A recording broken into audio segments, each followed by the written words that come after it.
ma populace, bienvenue sur ma chaîne, j'espère que vous allez bien. On se retrouve aujourd'hui pour une nouvelle vidéo et on va faire le bilan de mon mois de mars sur le challenge zéro dépense. Nous sommes le 31 jour à laquelle je vous filme cette vidéo et comment vous dire que ce mois était un peu compliqué. En termes de dépenses, ça n'a pas non plus été la mer à boire. Je peux vous expliquer après dans chaque règle comment j'ai respecté ou pas la règle. Mais en résumé, le mois, il a été hyper important pour moi pour me rendre compte qu'au final, ça n'allait pas marcher dans certaines façons, dans certaines manières, et que je modifie certaines choses que je vais mettre en place du coup à partir du mois d'avril. Donc ça a été un mois hyper test et au final je suis hyper contente de l'avoir fait, même si on a pas mal de petits loupés. On n'en dit pas plus, vous imaginerez, je vous retrouve juste après.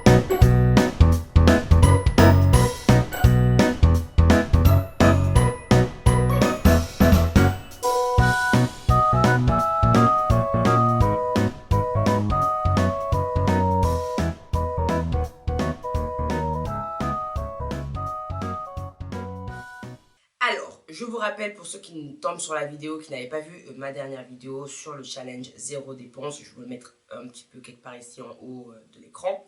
Donc, je fais le challenge zéro dépense pour la première partie de l'année, puisque j'ai les revenus jusqu'au mois d'août et que du coup, je pourrais me permettre de faire des épargnes sur mon salaire, puisque je ne dépenserai pas grand-chose, en théorie. Voilà, donc du coup, j'ai commencé sur le mois de mars, c'était mon premier mois test, il a été un petit peu compliqué, Je vais remettre un petit peu ici la Bettina de la vidéo qui vous donne les règles et je vais vous dire après pour chaque règle si j'ai respecté ou pas le challenge. Le challenge zéro dépense, qu'est-ce qu'on va faire? On va limiter au maximum ses dépenses. C'est-à-dire que manger à l'extérieur, non. C'est-à-dire quand je vais travailler, manger à l'extérieur, non.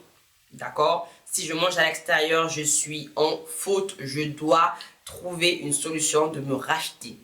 Alors, je vais me trouver des excuses, mais pourquoi ça n'a pas fonctionné? Spoiler alert, ça n'a pas fonctionné. Je n'ai pas respecté ma première règle de ne pas manger à l'extérieur quand je vais au travail. Pourquoi? Parce qu'il y a eu des jours où le fait d'avoir ces horaires un peu différents m'a complètement déstructuré sur le fait de préparer en amont. Je fais pas des prep meals genre dimanche pour toute la semaine, j'arrive pas. Moi j'aime vraiment manger assez frais régulièrement, donc du coup tous les 2 jours je m'étais dit j'allais faire à manger tous les 2 jours. Je travaille en général 5 jours d'affilée plus 2 jours de repos et voilà, donc du coup je m'étais dit bon, ça paraît logique de faire ça. Sauf que dans la réalité, j'étais plus habituée à avoir des horaires en décalé et à avoir surtout des changements de planning. Moi, j'ai passé beaucoup d'années à travailler sur du temps fixe. Je connaissais mes horaires, ne changeaient pas, ne bougeaient pas. Et là, je suis en train de faire des horaires. Parfois, je suis du matin, parfois, je suis du soir. Donc, parfois, je commence mes journées, il est 5 h du matin quand je me réveille. Et parfois, je vais au boulot, il est 14 h. Donc, pour vous dire que c'est un peu compliqué à gérer. J'ai plus l'habitude, c'est-à-dire que moi, vraiment, mes dernières années de travail, j'étais night et je travaillais du coup du soir. C'était fixe, c'était clair, j'avais pas de problème. Donc là, c'est un peu compliqué de m'organiser pour le manger. Donc c'est pour ça que j'ai un petit peu pas respecté ma règle de ne pas manger à l'extérieur. Ça m'est arrivé de manger à l'extérieur assez régulièrement. Je dirais peut-être sur le mois de mars, j'ai dû manger peut-être 5 fois à l'extérieur. C'est pas non plus ouf, mais c'est déjà beaucoup parce que j'avais vraiment pas prévu de le faire. Donc je suis vraiment pas contente, sachant qu'en plus sur le mois de mars, j'étais malade. Donc au final, je me dis, si j'avais pas été malade et que j'étais partie au travail, est-ce que j'aurais pas fait pire? Je ne sais pas. Voilà. Mais j'ai aussi fait des dépenses énormes sur les courses. J'avais fait un budget avec les courses que je n'ai pas réussi à respecter, qu'à chaque fois je ne comprenais pas, je décalais un petit peu, j'utilisais énormément ma carte pour faire des petites dépenses de 4 € par-ci, 3 € par-là, mais au final quand on les accumule sur le mois, j'ai largement dépassé mon budget qui de base était de 60 € puisqu'on est 2 dans la maison et qu'on mange du coup pour 120 € pour 2 personnes. Ça peut paraître peu, mais on mange très peu de viande et tout ça, on mange beaucoup de légumineuses, donc ça va très vite. Deuxième règle que je me mets, les dépenses occasionnelles où je sors avec des amis, je ne dois pas dépasser un budget que je me suis fixé. Sur cette règle, j'ai envie de vous dire, assez respectée, mais je vais pas vous mentir, je ne suis pas sortie du tout. Je n'ai vu aucun de mes amis ce mois de mars. Je ne suis pas allée au restaurant, ni avec ma famille, ni avec mes amis. Je suis un peu en mode ermite. Vraiment, genre, je n'ai pas le temps. C'est boulot, révision, dodo, boulot, révision, dodo. Ça va être encore pire sur le mois d'avril. Donc, clairement, cette règle, au final, bah, elle m'avantage un petit peu parce que c'est pas là, en tout cas, que je dépense mon argent puisque je ne sors pas. J'ai eu simplement un week-end qui n'était pas du tout prévu, que j'ai fait un peu à la dernière minute en Italie pour voir mon monsieur et ma chienne. Et effectivement, il y a eu des petites dépenses ici à droite et à gauche. Mais sinon, sur le mois de mars, j'ai pas fait de sortie. Et ce que j'ai mis en dépense sur le week-end que j'ai passé en Italie, au final, ça reste dans le budget si j'avais respecté le budget. Pas de dépenses sur Amazon. Ça, c'est vraiment le plus dur. Celle-ci, j'ai envie de vous dire, est-ce que je l'ai réussi? Absolument pas. Absolument pas. Alors, j'avais pas non plus dit zéro dépense. J'avais dit quand c'était nécessaire. Et je suis quand même contente de savoir que les achats que j'ai fait sur Amazon, j'en ai fait 4 je crois. Les achats que j'ai fait sur Amazon sur le mois de mars étaient nécessaires. Je l'ai posé le pour et le contre. Et je suis vraiment allée au minimum des prix que je pouvais avoir. Je vais vous en parler parce que bon, la nourriture, ça sert à rien que je rentre dans les détails parce que c'est du manger. Mais là, je peux vous le dire, on peut traquer un petit peu ces dépenses-là. Alors, j'avais commandé, je vous mets ça ici sur l'image, j'avais commandé le 1er mars. Ok, sur le 1er mars, j'avais fait une commande de 2 produits. Le premier, c'était évidemment ce mug. J'avais acheté la Stanley Cup que j'ai toujours avec moi. C'est pas la Stanley Cup, c'est un mug qui ressemble à la Stanley Cup que je vais mettre aussi également ici. Qui me sert énormément. Je bois énormément d'eau avec ça. C'est très bien parce que j'ai vraiment besoin de boire de plus en plus d'eau. Donc ça, c'est génial, pas de souci. J'utilise, j'ai rentabilisé. C'était une dépense du mois de février.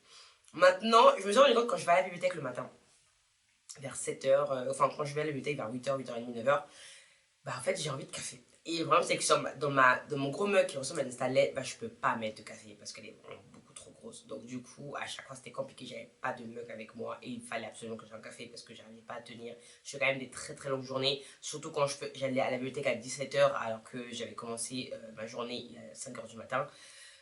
C'était long, donc le cerveau il a besoin j'ai besoin d'un petit peu d'un coup et tout, et donc du coup je me suis dit je ne vais pas acheter du café à l'extérieur, j'ai du café à la maison que je mets avec de l'eau chauffante, j'ai besoin d'un mug, j'ai acheté, je trouve que c'est quand même nécessaire au final, et ça m'avait coûté 12 €. Ensuite j'ai acheté du coup des waterproof adhésifs pour la salle de bain, tout simplement parce que il me fallait ranger mes tours dans la salle de bain, et du coup on a fixé ça sur les carreaux de la salle de bain. Ça m'a coûté 5,99 €. Voilà. Est-ce que c'était vraiment nécessaire? Oui, parce que à chaque fois, mon frottoir et tout ça pour les photos. Je sais pas si les gens vous connaissez ce que c'est un frottoir. Pour ceux qui ne sont pas africains, je sais pas. En tout cas, le frottoir, c'est un peu cette espèce de grille filet là, que je me mets une photo ici.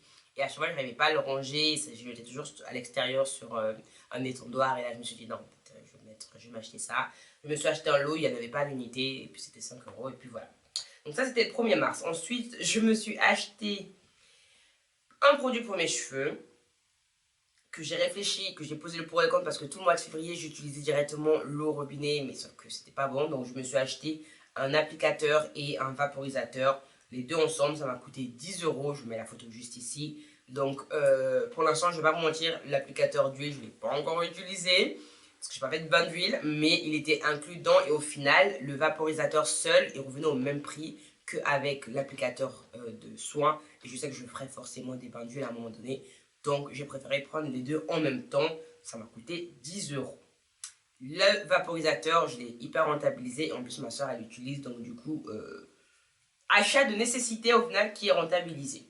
Et enfin, non, pas enfin. Et après, ensuite, après, j'ai acheté ceci. C'est un sac lunchbox. Parce que, bah, comme je pars parfois le matin à 5h, enfin, je sors de chez moi, il est 6h, et que je rentre chez moi, il est 21h, bah, si je veux être sûre de ne pas manger à l'extérieur, il faut absolument que je ramène à manger. Et la dernière fois, j'avais eu un accident dans mon sac, mes tote bags. À l'époque, à ce moment-là, je disais encore le tote bag. Et il y avait mon plat qui s'était renversé. Et là, quand je suis partie en Italie, j'ai reçu un cadeau de monsieur qui est un très beau sac. Et je me suis dit, j'avais pas envie de risquer de le gaspiller. Donc là, c'est vraiment une dépense après mon week-end, parce que je l'ai fait le 25 mars et je suis rentrée le 24 mars. Donc pour vous dire vraiment que j'ai fait ça juste après, je me suis dit non, je préfère m'avoir un lunchbox où je mettrai que la nourriture, c'est insensible, et que du coup à l'intérieur, il est en alu, et que si jamais ça se renverse, facile à nettoyer, ça n'abîmera pas le sac que j'utilise maintenant, qui m'a été gentiment offert. Donc celui-là, il m'a coûté 13 €. Non. Combien il m'a coûté? Il m'a coûté 17 euros, 16,30 € exactement. Il m'a coûté 16,30 €. Alors, je ne vais pas vous mentir, il y avait des coloris beaucoup plus intéressants qui étaient à 21 euros, 23 euros, etc. et tout. Mais il y avait une voix dans ma tête qui me disait, Bettina, est-ce que tu as besoin du coloris ou est-ce que tu as besoin du sac? Et j'ai répondu que j'avais besoin du sac et donc je n'ai dépensé que le strict minimum.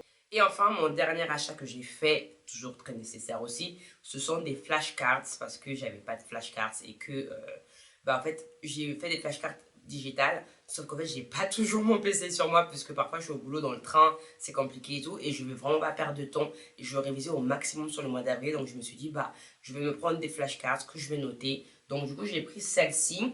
Il y a 6 sets de 100 flashcards par set, donc il y a 6 couleurs, 6 couleurs. J'ai 6 matières en examen au mois de mai, donc c'était parfait pour moi. Du coup, c'est hyper rentable. En plus, ils ont des anneaux, donc ça ne se perd pas. C'est facile à transférer dans son sac et à utiliser puisqu'elles ne sont pas des feuilles ici à droite et à gauche. Et je peux faire ça quand je prends le train ou à une pause déjeuner au boulot. Je peux revoir un peu mes fiches pendant mes petites pauses et ça, c'est génial.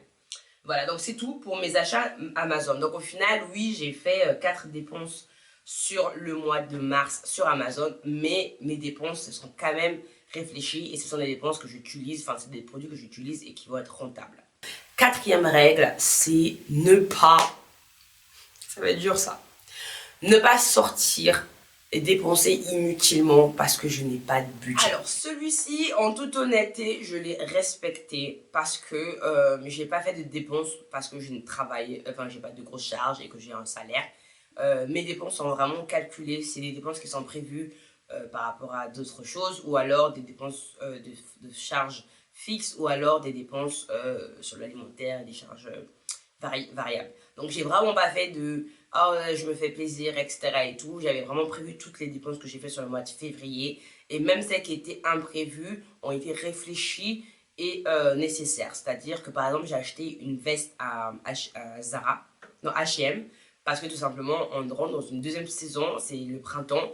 Et mon gros pull que j'avais est beaucoup trop chaud maintenant. Et du coup, il me fallait une veste tout simplement. Donc je suis partie, il y avait des soldes, j'ai retrouvé la veste à 30 € je crois, une trench coat et je suis très contente. Donc ça, c'était évidemment un achat qui était prévu parce que je savais qu'à un moment donné, il fallait que je fasse la transition dans mes vestes. Voilà pour ce mois de mars. On commence le mois d'avril avec beaucoup d'enthousiasme. Je suis contente parce qu'au final, j'ai beaucoup appris sur le mois de mars et je sais très bien qu'est-ce que je veux pas répéter. Je sais aussi qu'il me faut absolument limiter la carte de crédit. Donc, on va revenir sur les enveloppes.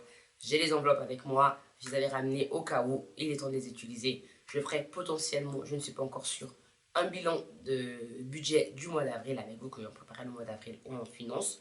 Je verrai ça. Je suis en train de me tâter parce que je vous avoue que je n'ai pas le matériel pour filmer. Donc, je ne sais pas trop si ce que ça peut donner. Je vois ça, si c'est possible ou pas.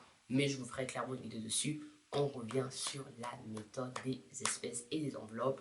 Parce que clairement, la carte bleue, c'est trop facile. Et surtout que moi, ma carte bleue, je l'ai aussi sur mon téléphone. Donc, oh, les dépenses de 2-3 € ici, 3-4 €. Oh là là, je vous assure que j'avais que ça quand j'ai fait mon tracker du dépenses du mois de mars. Et ça m'a énervé. Parce que c'était vraiment des petites dépenses ici à droite et gauche. 1,50 € ici, 2 € ici, 2,20 €. C'est insupportable. Alors qu'avec mes espèces, au moins c'est sorti. Je ne toucherai plus mon compte et ça sera aussi plus facile à traquer. Donc voilà pour cette vidéo. J'espère que vous l'aurez aimé. Si c'est le cas, n'oubliez pas de mettre des petits pouces en l'air. Laissez-moi en commentaire si jamais vous avez commencé le challenge, où vous en êtes, comment ça s'est passé votre premier mois de challenge. Si vous avez commencé depuis le début de l'année aussi, si vous en sortez, si vous avez des difficultés. Bref, laissez-moi savoir ça en barre de commentaires. Et puis, on n'oublie pas de s'abonner, parce qu'on est nombreux à se regarder, mais on n'est pas abonné. Donc, je vous en prie, la barre d'infos, on clique et on s'abonne sur la chaîne pour être au courant de mes prochaines vidéos. On active évidemment la cloche de notification. Moi, je vous retrouve dans une prochaine vidéo. Je pense que ça va être un vlog, si je ne vous dis pas de bêtises. Et d'ici là, portez-vous bien.